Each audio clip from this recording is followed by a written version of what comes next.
What's up, guys? Subzeric here, back for another VOD review. Today, we're VOD reviewing Mr. Robinsongz 1500 LP, so quite high on the North American server, which is the best server. Look, I'm just stating objective facts. Anybody would say it. We got a couple of Kobakos to start off with. I mean, we can buy our full shop, so nothing too crazy from this opener. I do love my pauses, but we don't need to pause for this one. We can buy everything for free, so all good. We can pause here if you really want to, but double Cho'Gath in shop, and I think we really want to play around this Behemoth opener, try to hold some kind of backline. We don't really have one. Worst case scenario, our board ends up being... Ooh, wait, let's go back and check that that Exalted real quick, because that could be quite relevant, though I don't think we've seen an Exalted. Yeah, none of these units are Exalted. Garen, Johnny York, Tristana, Morgana. So this can be a really, really solid one. Like, John and Morgana is a really, really easy combination to play. John and Morgana in the Luxury Roll comp. Also, my camera's a little bit high. Let me bring it down a tad bit there. That looks better. John and Morgana, really, really easy to play. And then the last one you throw in, I don't think there's an obvious one. You could throw in, like, Garen and maybe fit Storyweaver in somehow, like Zyra, Garen, and then, like, Zoe somehow. But, I mean, John and Morgana and then play one seems pretty easy. Garen comes in as a regular Warden unit, and you can maybe play 4 Warden or something. That seems reasonable as well. So I like that. Don't have any of those units right now, though, so don't really need to angle for that. I would love to hold this Cho'Gath pair, plus the Malphite for sure. Yep, love this, and then we can buy these guys after the combat starts. But yeah, I mean, honestly, maybe I'd hold the Darius, so we just have some kind of damage. You could maybe... Yeah, I really want to hold this and Darius here. I think it's sell, buy. You can hold a Kobako, I guess, if you really care about... Oh, he's giving us the Soraka. Honestly, I kind of liked holding the Soraka so that we'd have some kind of backline, but I could see this. Hold all the 1 costs. Makes sense. All right. Augment-wise here, and if you want to talk about, like, slam-wise here, there's nothing too crazy. I see here there's Shojin, there's BT, and there's Adaptive Helm. All reasonable slams with the Cho'Gath plus the Malphite here. I think it makes sense to angle AP from here, maybe like a Shojin. The problem is, like, I kind of hate Shojin when playing towards Lilia these days, just because you'd prefer a blue buff and play 4 Invoker version. So here's who we end up taking here. Exile's really good on the Cho'Gath too. Pandora's items could guarantee us BIS, and then you could, like, dig for that blue buff type stuff. I wouldn't hate this. I do hate team building, so I would always reroll this augment, but reroll that. We get Help is on the way, which is a pretty solid choice as well here. I was gonna say, like, our opener might actually be pretty solid, so I don't feel that amazing about rolling Help is on the way, but maybe our opener isn't as good as I think it is due to the fact that we don't actually have any backline. Yeah, maybe it is just Help is on the way. I can see it. Featherweights as well, but I don't want to commit to any kind of reroll comp here. And yeah, we're gonna pick up. Oh, we're loot subscription. Okay, it's the portal, and we have a Kogmaw here, which is some amount of backline. Item-wise here, after getting dropped that glove, and oh my goodness, looks like Robin wants to commit. Well, it kind of looks like he wants to play a reroll comp. Kogmaw reroll being the main one from here. You have a Cho'Gath and a Kogmaw. I don't know if I love the Kogmaw reroll angle here with glove plus sword open. These are two of, in my opinion, the worst components in Kogmaw. You can make Shojin if you have to, but you really want to be looking for blue buff in this comp. I honestly kind of like more AD from this spot, slam, i.e. Adaptive Helm, and then play towards, like, an Asher or Kaisa setup. But who's to say, I guess. Looks like Robin wants to lose streak here. This is something I've been seeing more from people who play Kog'Maw reroll.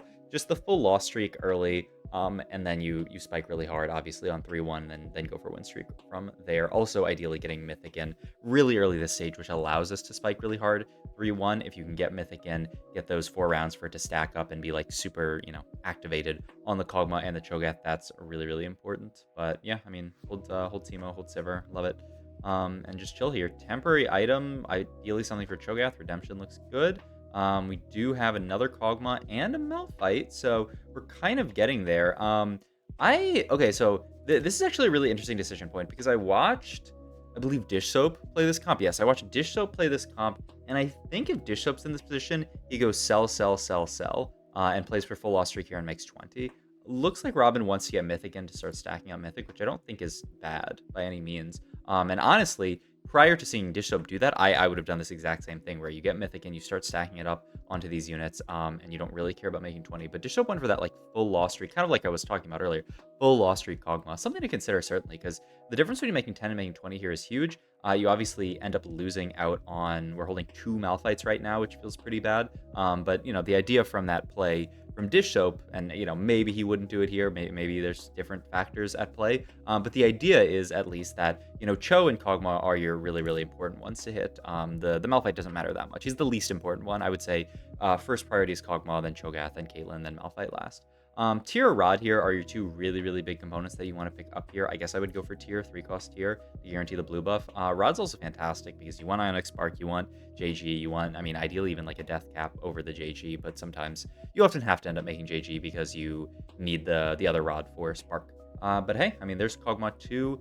We still kind of want to keep our loss streak here, but we're certainly not going to be... Can I go back and look at that board real quick? Wait, I saw something kind of disturbing. Okay. I don't know why I thought these were Lux 2s. Okay. It was just 2 Lux 1s on the board. For some reason, I thought that was 2 Lux 2s. I just glanced at it for a second. I thought this guy had 6 Luxes. I've seen... Well, no, I haven't seen anything that crazy, I would say. I've seen some disturbing stuff, but nothing that crazy. But yeah, we are going to end up fighting to Geo here. We are obviously going to win the fight because he's playing Fortune and he's full open, which...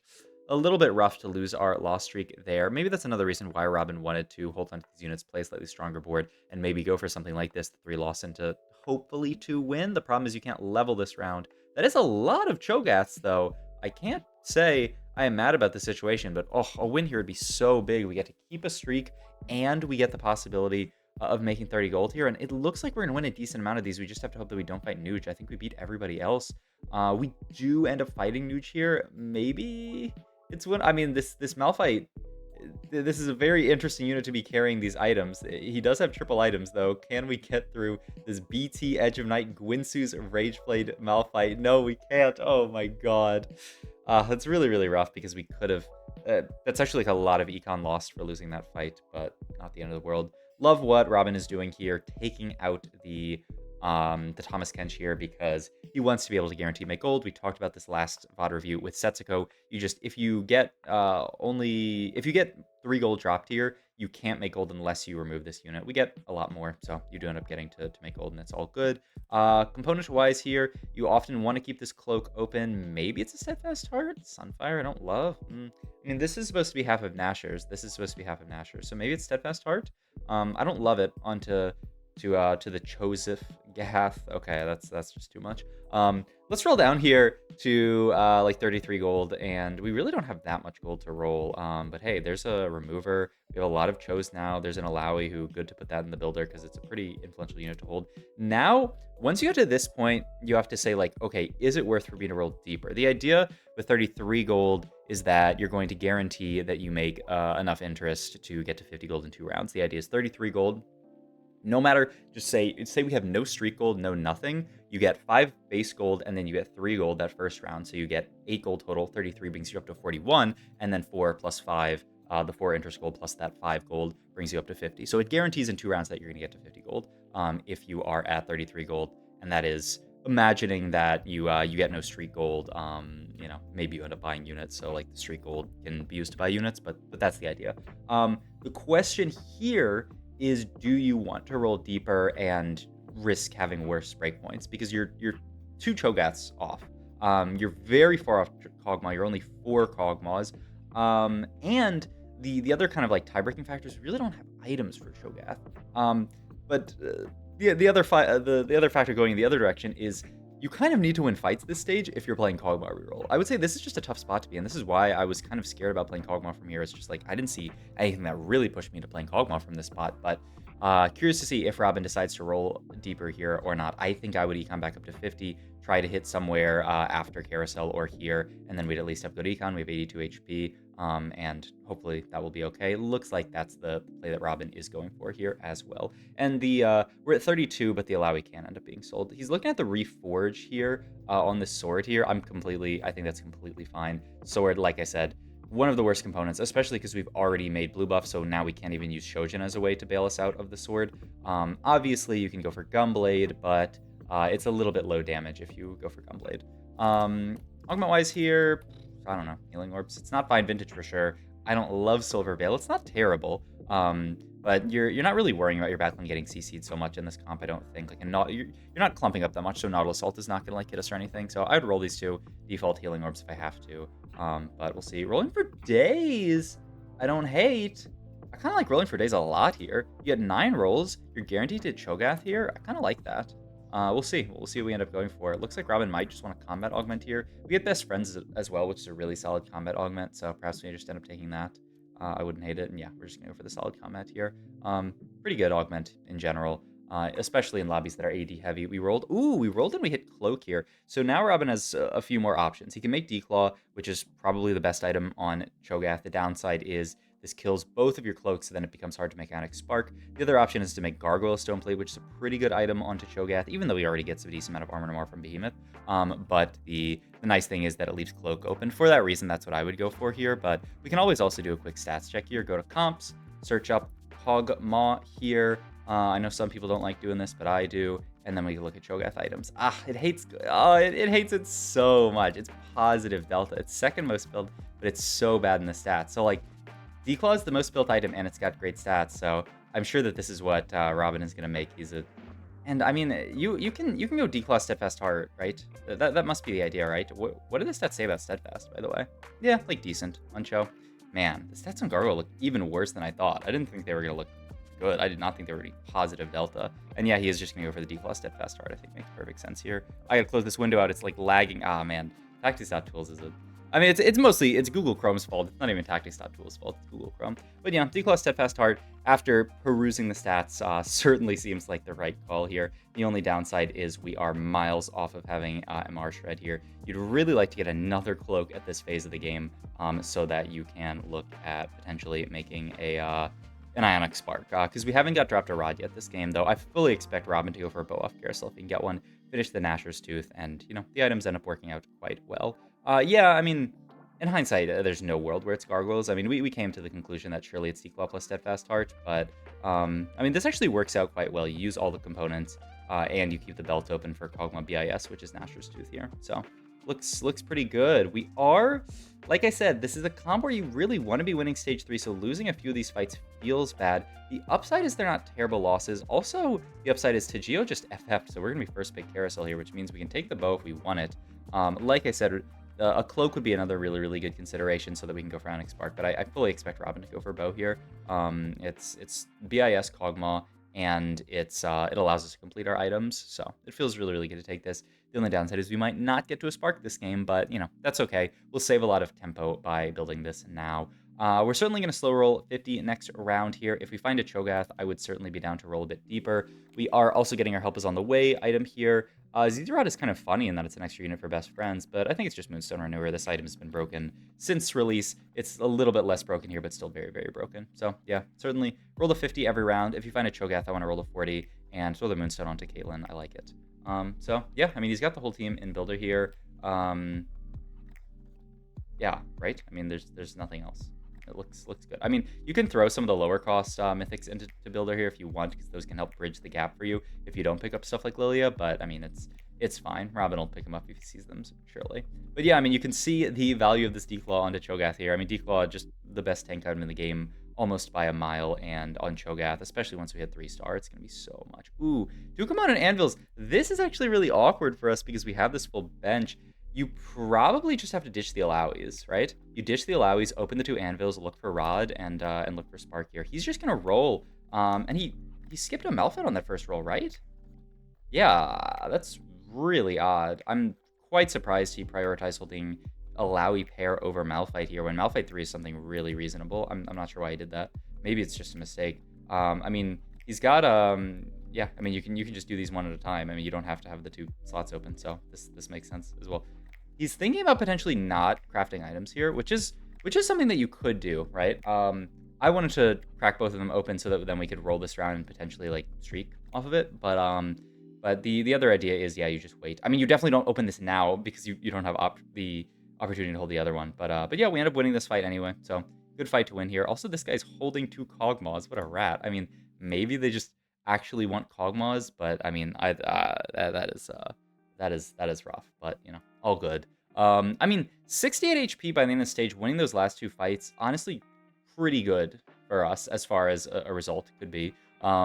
We didn't take that much damage, 68, yeah, not bad, and we could certainly come back HP-wise from here. Pick up a bow. There's a rod that we are really, really happy with. That's a bunch of gold as well. Okay, so in this position, we have rod open already.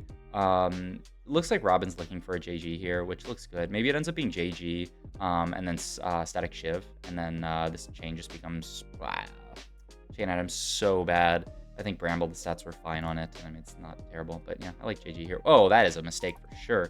I mean, perhaps it's always going to be JG. I mean, you should certainly open this before making JG, but it's probably fine. I mean, he really just wants to go for speed, which I think is smart. I would certainly consider opening this anvil. Okay, so that we don't get... Yeah, I mean, you can go Crown Guard. Crown Guard's not a bad item onto Cho'Gath. It's probably your best slam in this situation. Because, yeah, I mean, once we looked at the stats for Gargoyles, it looks terrible. He's... No way, it's Gwinsu, right? I would be shocked if the same as Gwinsu here. At least we had the Cho'Gath. Wow! Gwinsu. I personally hate it here. Maybe Crown Guard. Once again, we can do a quick stats check. Maybe Crown Guard is worse than I thought in the stats, but if Crown Guard is acceptable whatsoever, I feel like we should make that. I don't know how Ari got in there. I want to go Kogmaw. Items, Cho'Gath, Crown Guard. Yeah, what? I don't know. I cannot understand Gwinsu on Caitlyn here. It's fine. The problem is we lose our MR Shred component, and we lose the Static Shiv component, and we don't get a third item for Cho'Gath here. Yeah, I don't know why you would ever do that in this spot. I mean, it's an okay Caitlyn item, but I don't, yeah, all good. We got next augment coming up here. Panera's items don't need, I mean, these all suck. I guess we have a lot of components this game, so Cybernetic Uplink might not be terrible, but I don't think it does anything to the mana. It definitely doesn't do anything to the mana thresholds. Second Best Friends looks fine. We're already positioned for it, so it's kind of just gravy at that point. And send it down here for a Kogmaw. If we get anywhere near Kogmaw, I would just absolutely send it to 0. What is this? I mean, okay, I think that's actually fine, because you're actually looking for Nico 3 very realistically here, so I guess we're just giving up on the Malphite Dream, which, fair enough. There is the Caitlyn. And, ooh, 2 more Kogmaws. Yeah, I'm down to send it to, like, 20 here. And we do end up hitting Kogmaw on the way to 20. And we level up here. And we still get to make 20 gold. So, ends up working out pretty decently. I mean, this Gwinsu on a Caitlyn 3 is not bad. Caitlyn 3 is a great unit. She's insane, honestly. This Caitlyn will snipe a lot of units. And Gwinsu is mana generation for her, which you really care about. The problem is now it's going to be really hard for us to get to MR Shred this game, and I mean, look at the damage that our team deals. It is so heavy MR, so yeah, I don't know.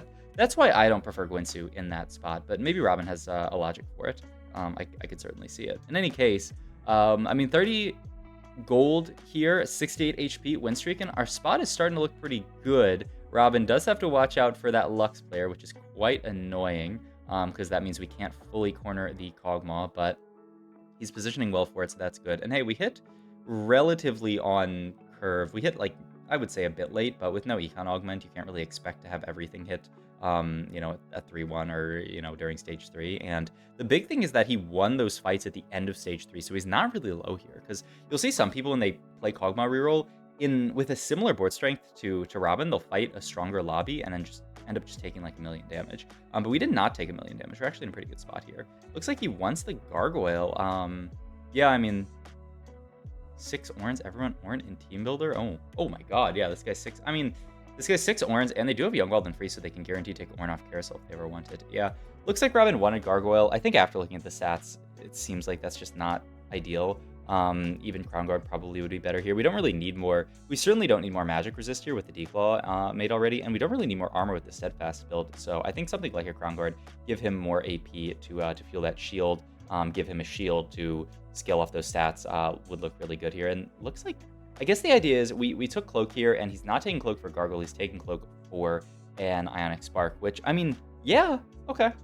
I mean, I think this does sort of fix our issue, where if we end up getting Spark on a Cho'Gath, it feels good. The downside is that, you know, like, we don't get to slam an item here, and we end up losing that fight, which hurts our win streak. You know, imagine our items were Ionic Spark, or not Spark, but Static Shiv here, plus the Crown Guard, we would have won this fight, and then, you know, we could streak and push levels a lot easier. But I think Robin's just going for Bis, Bis, Bis. Spark is super, super Bis onto this Cho'Gath unit, so, I mean, I think it makes sense. That's the cool thing.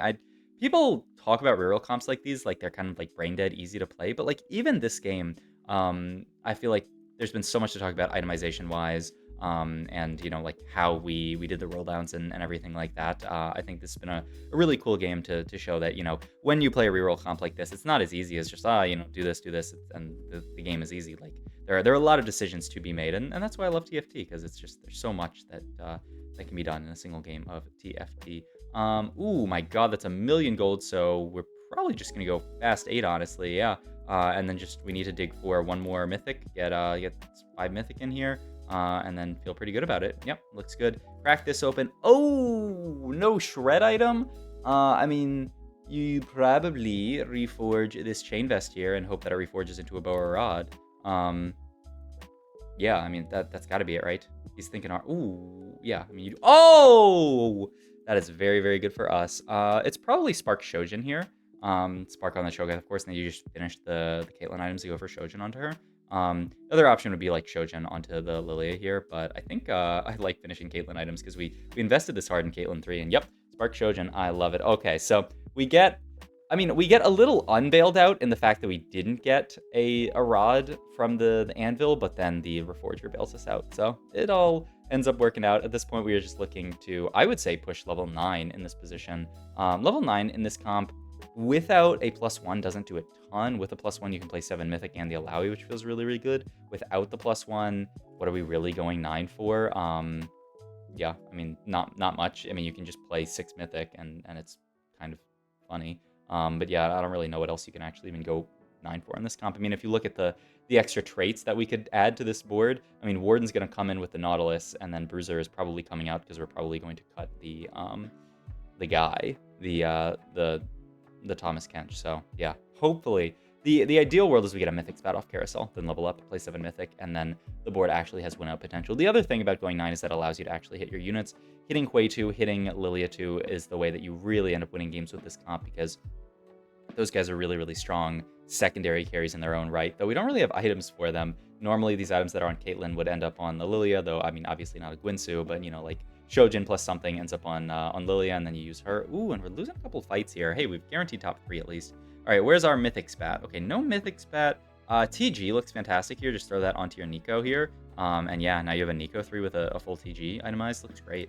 No Mythic Spat, but I mean, you can't be mad about getting 2 full items for your Nico 3 here. Yeah, and there's a random Ornn that he could potentially hold to deny that guy, but I don't know if that guy's even still alive. I mean, yeah, like, Robin and people do this. I mean, I think it's obviously smart to see what your TG is going to be before you slam it, but like, is there ever a world where we're putting it onto Lilia here instead of, I mean, it's a good habit, You can never knock a player for doing a good habit here, but like, that's always going on to Nico, because there's no way that we're going to put it onto Lilia here. Ooh, this is a rough fight, by the way. We just lack the single target damage, so we're going to go down to 17 HP. This is really, really scary. I mean, there's nothing to roll for at this point. We even have Nico too, so we just need to look at pushing levels here. The idea is that you could play 7 Mythic, by the way, on because I'm sure people will ask, like, well, why don't you just play 7 Mythic on 9 and cut the Alawi? But I've looked at the stats in the past, and usually it says that you're not better off playing 7 Mythic, that you're just better off playing the Alawi because she is the triple threat in traits. She's the Ghostly, she's the Arcanist, and then she's also Warden once you get Nautilus in. So yeah, the statistics, as I've seen them, have said that you're just supposed to play 6 Mythic plus this random Alawi, which is funny. Maybe throw in a random set, but we can't even like really stack him up because of the way that he is. But yeah, I mean, we're holding on to all these units. I'm not really sure exactly why. We are going to get another thing from the loot subscription here. So best case scenario, you get like Tome, I guess, and then we can turn that into a Mythic Spat. We do get a Spat here, but we don't have an item open, so it's just a random worthless Spat here. So yeah, we're gonna go 9 here. Pick up a random Rakan to put in. Yeah, I mean, I think Set's fine. What even is Rakan? Rakan is nothing, right? He was gonna play Soraka here. I don't hate it. Just for another Heavenly onto this board. Yeah, I mean, I think I'd prefer a random play, but I mean, Soraka's fine. You could go for Heal Cut here. You actually, wow.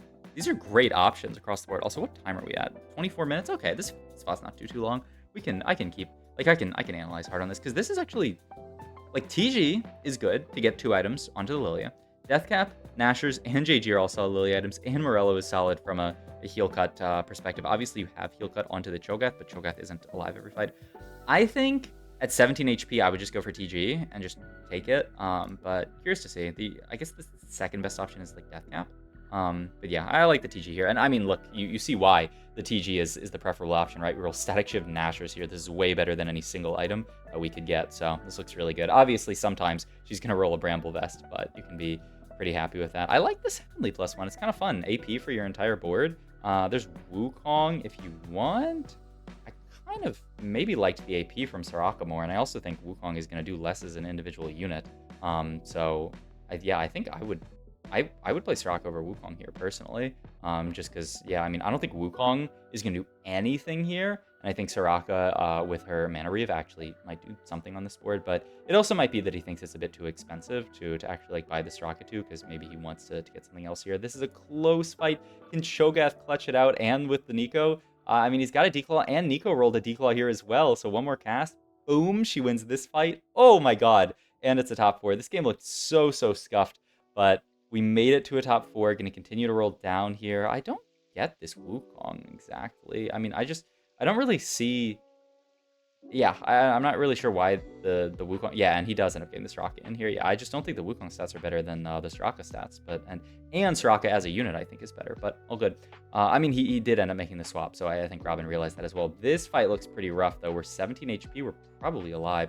I mean, the Kogmaw's cooking in the back. Oh, just barely lose this fight. All right, one more shot for a mythic +1 here. One time, Warthog, one time. Oh my god! Oh my god. Wait, there actually is one. And like I said, now that we have mythic +1, the comp actually has win out potential. 7 mythic here is a huge spike. We need to get back one of the other mythic units, because I don't think we didn't hold on to the Bard. We need to hit either the 5 cost or... Okay, there's TK. There's TK. We're good. Mythic spat on the Alawi. This is a huge spike to our board because we've already stacked all this stuff up. And wow, Robin is really going all out with this positioning, right? He wants to make sure that this Kogmaw does not get wrecked by Lux, just full middle of the Kogmaw. I think it's completely reasonable because look, he's sniping the edges here. He's still going to eventually get to backline, and this Declaw on this Cho'Gath here, buying a lot of time. Kogmaw ends up living. The Caitlyn ends up living as well. Beautiful position for Robin to win this fight, and it's a double kill for a first place. Man, this game looked so close to disaster, but ends up being a first. What a cool game from Robin playing Kogmaw Reroll. Just such a fun comp. Hope you guys enjoyed this video. If you did, please like, comment, and subscribe. Check out my Twitch and all my other links down below, and I'll see you guys in the next one. Bye.